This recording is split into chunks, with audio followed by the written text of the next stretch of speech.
Hello and welcome to the beginning of a new experiment for me. What I have here is three 10-gallon bins, and as you can see, in one bin I have finely shredded paper and cardboard.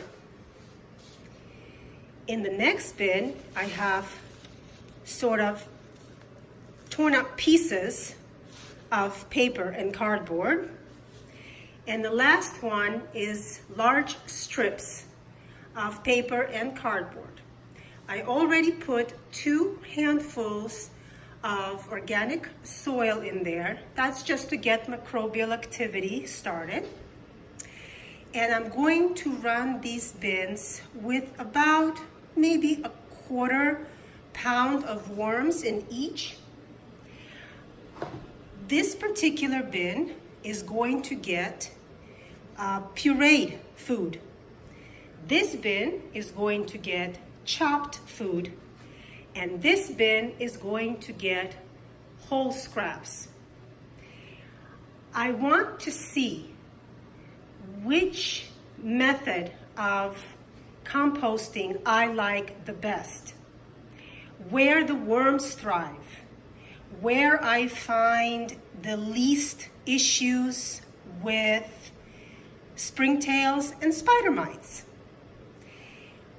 Maybe they'll all be identical, I don't know, but I want to find out if I can see any difference in these particular bins, in this particular way of composting. So this is just dry material, and the next step is going to be to add the wet ingredients. So come along with me. Okay, so the next step is adding the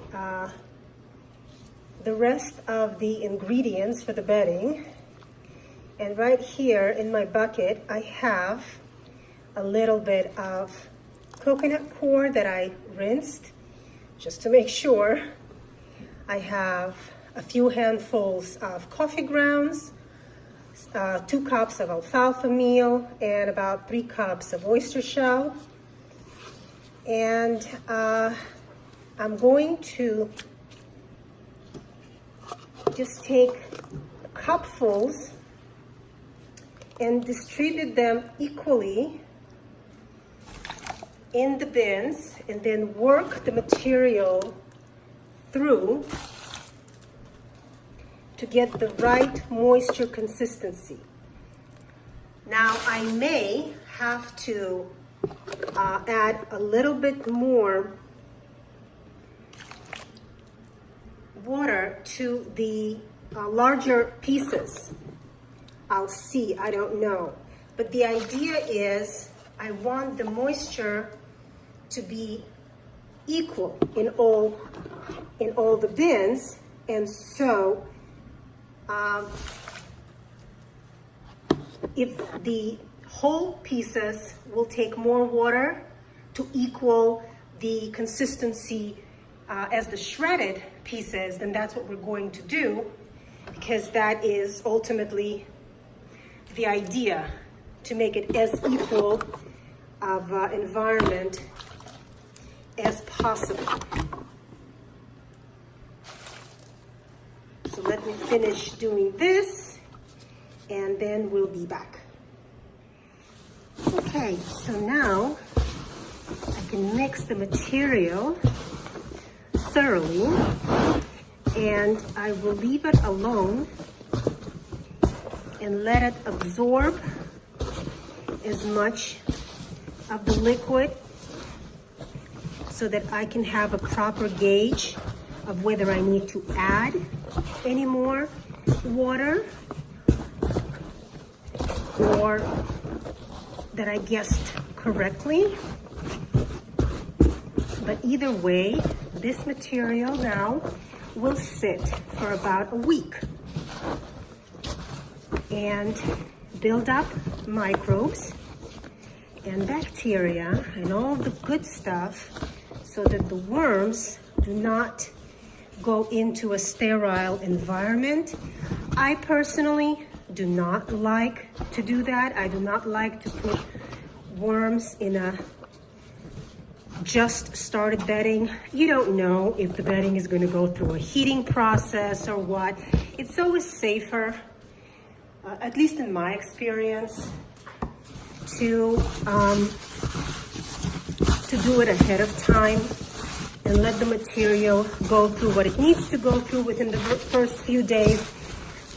And that way your worms, once they move in, are less stressed because they're already in a new environment that stresses them enough. But to be in a completely sterile environment, well,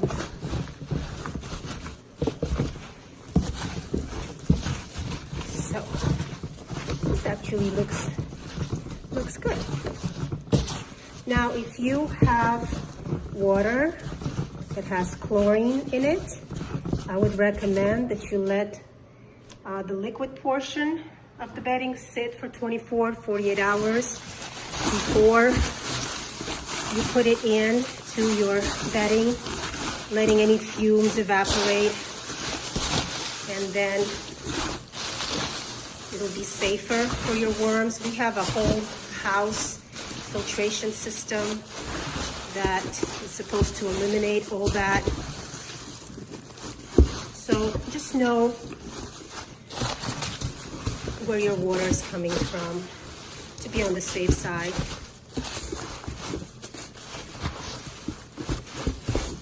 And I'll come here once a day and I will check things out, and I will remix everything to make sure everything is getting equally moist and there's no stagnant water anywhere and there's no anaerobic bacteria building up.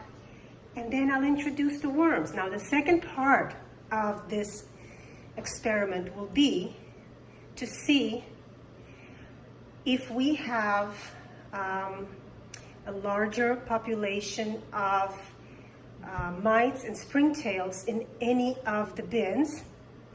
And I'm going to, in about 6 months, when I'm ready to harvest, I'm going to start baiting them. So I'm going to try one bin with diatomaceous earth and neem cake. Another one I'm going to try and bait out with cardboard and avocado shells. And the third one, I am just going to air out and fluff up the bedding on a daily,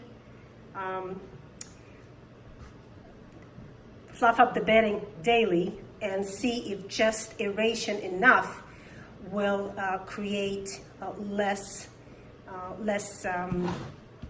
springtails and spider mites. So that will be the second part, but that's further down the road.